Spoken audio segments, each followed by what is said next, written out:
आप सबको जय मसीह की। एक बार बेहद ही खुशी के साथ एक बार फिर से मैं एक छोटा सा मैसेज आप सबके साथ शेयर करना चाहता हूं। ये प्रभु की दया है, कृपा है कि अभी तक हम जीवित हैं और ये उनका अनुग्रह है जो हम अभी तक भले चंगे हैं। तो आज मैं एक सुंदर सा वचन अनुग्रह के बारे में बात करना चाहता हूं। अनुग्रह एक ऐसा शब्द है जो हम बार बार सुनते हैं। हम चर्च में बार बार सुनते हैं, किसी के मुंह से सुनते हैं। ये प्रभु का अनुग्रह है कि हम ठीक हैं, ये प्रभु का अनुग्रह है कि ये हमारे जीवन में सब कुछ अच्छा हो रहा है। तो अनुग्रह का मतलब क्या होता है, और बाइबल में अनुग्रह का मतलब भी बताया गया है। और जब हम यूहन्ना 1 अध्याय 17 नंबर वचन पढ़ते हैं तो वहाँ पे अनुग्रह शब्द का इस्तेमाल किया गया है। वहाँ पे बताया गया है कि व्यवस्था तो मूसा के द्वारा आई, लेकिन अनुग्रह और सच्चाई यीशु मसीह के द्वारा हम तक पहुँची। तो मेरे प्रियो, ये अनुग्रह का मतलब क्या होता है और ये व्यवस्था का मतलब क्या होता है। व्यवस्था भी आई, अनुग्रह भी आया।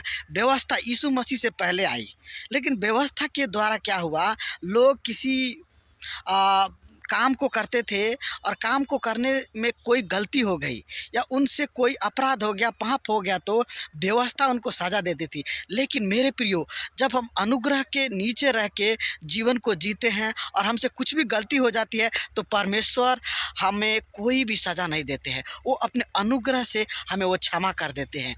और मेरे प्रियो, इसीलिए हर एक इंसान को अनुग्रह का ज़रूरत है। और दुनिया में कोई ऐसा इंसान नहीं है जिसने पाप नहीं किया हो और जिसने नियम कानून को नहीं तोड़ा हो। तो एक तरह से दुनिया के हर एक व्यक्ति को अनुग्रह की ज़रूरत है। हम पुराने नियम में पढ़ते हैं कि बहुत सारे लोग नियम कानून को तोड़ देते थे, परमेश्वर की व्यवस्था को तोड़ देते थे और उनको सज़ा मिलता था, उनको जिंदा जला दिया जाता था और परमेश्वर यहाँ तक नीचे उतर के उनको सज़ा देते थे। लेकिन जब परमेश्वर इंसान के रूप में इस धरती पे आए, यीशु मसीह के रूप में, तो मेरे प्रियो देखिए कितना बड़ा अनुग्रह उन्होंने दिखाया। उनके पास हर तरह के पापी लोग जाते थे और उन सबको वो माफ़ कर देते थे। अनुग्रह एक शब्द जो है, ये बहुत ही सुंदर शब्द है और इसका मतलब क्या होता है मैं एक उदाहरण के द्वारा बताना चाहूँगा। समझ जाइए, एक बच्चा है और वो बच्चा भूखा है और उसके पास पैसे नहीं है कुछ खरीद के खाने के लिए, और वो अपनी भूख मिटाने के लिए वो चोरी करने के लिए चला जाता है और किसी दुकान से वो 2-4 अंडे चोरी कर लेता है और दुकानदार उसकी पिटाई करने लगता है उसको पकड़ के।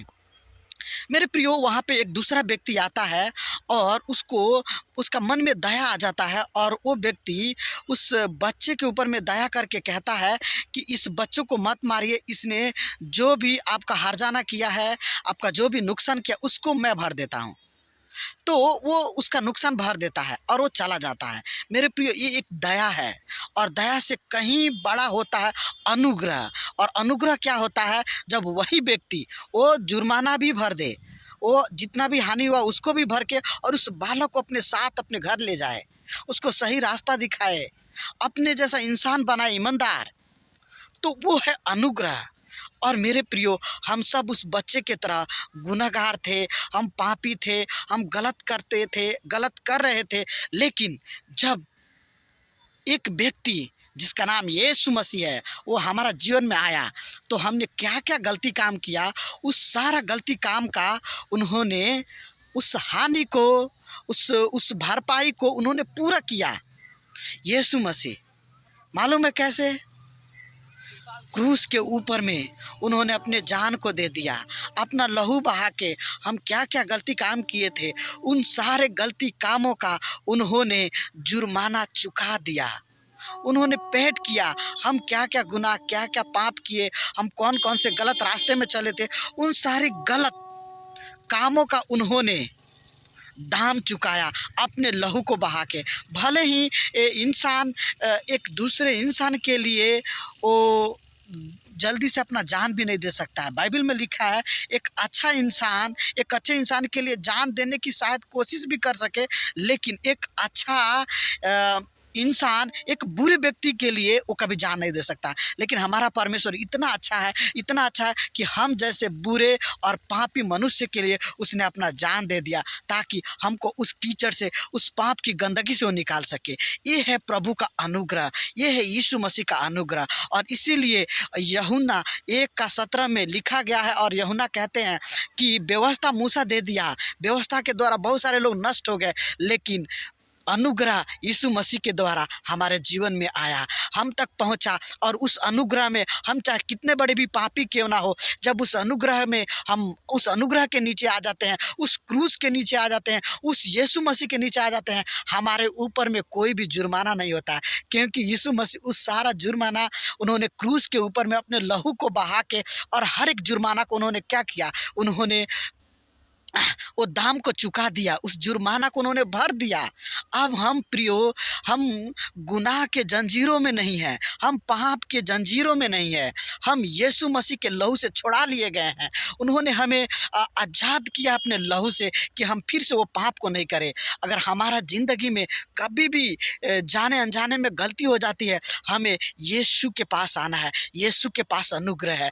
और जब हम यीशु के पास आते हैं, तो यीशु मसीह अपने अनुग्रह से हमारे पापों को क्षमा कर देते हैं। वो हमें दंड नहीं देते हैं, वो हमारे सामने व्यवस्था को नहीं रखते हैं कि तुमने चोरी किया है, तुम्हें ये धारा लगेगा, ये एक्ट लगेगा, और तुमको ये सज़ा मिलेगी। लेकिन जब हम गुनाह करके, हम पापों को करके, हम पापी होते हुए भी यीशु के पास आते हैं, वो कभी भी हमारे सामने व्यवस्था को नहीं रखते। वो अपने अनुग्रह से, वो अपने अनुग्रह से हमारे पापों को क्षमा कर देते हैं।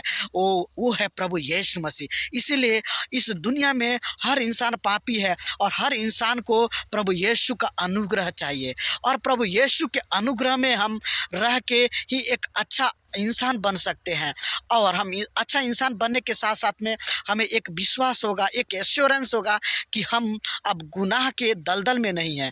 तो हम मेरे प्रियो, जब कभी भी हमारा जीवन में कुछ भी गलती करते हैं, हमें उसी समय उस गलती कामों से पश्चाताप करके, मन फिरा के प्रभु यीशु के पास आना है और कहना है, प्रभु अपने लहू से धो दीजिए। प्रभु धो देंगे। ये है अनुग्रह। तो मेरे प्रियो, अनुग्रह एक बहुत बड़ा शब्द है जो हम सब के जीवन में ज़रूरत है, और प्रभु इस वचन के द्वारा हम सबको आशीष करे। आइए हम एक छोटा सा प्रार्थना करें कि प्रभु का अनुग्रह हमारे जीवन में लगातार बना रहे। बिना अनुग्रह के जीना बहुत ही मुश्किल है। तो हम एक छोटा सा प्रार्थना के साथ में इस संदेश को ख़त्म करेंगे। हमारे प्रभु यीशु मसीह, आप इस दुनिया में आए तो खाली हाथ नहीं आए, अनुग्रह और सच्चाई को लेकर आए, और वो अनुग्रह और सच्चाई हम सब के जीवन के लिए बहुत ही ज़रूरी है। प्रभु, जो लोग इस संदेश को सुनते हैं, देखते हैं, प्रभु जी, उन सब के जीवन में जिसका जीवन में अनुग्रह नहीं है, सच्चाई नहीं है, प्रभु अपनी भरपूरी से उन्हें दीजिए प्रभु जी, और उनके गुनाह अपराधों को क्षमा कीजिए। और जाने अनजाने में मुझसे भी कुछ पाप हो गया प्रभु, अपने अनुग्रह में प्रभु जी मुझे भी क्षमा कीजिए, और अपने अनुग्रह में चलाइए, ताकि प्रभु जी मैं अपने आप को पापी नहीं, अपने आप को गिल्टी महसूस ना कर सकूं, बल्कि आपका बेटा महसूस करके प्रभु एक सुंदर, एक अच्छा जीवन जी सकूं जो आपने इस दुनिया में दिया है प्रभु जी। ओ पिता परमेश्वर, एक ज्योति, एक नमक के समान चमक सकूं। सारी बातों का आपका हाथों में सौंपता हूं प्रभु जी। धन्यवाद करता हूं, अपने वचन से बात किया, यीशु मसीह के नाम से मांगते हैं, आमीन आमीन।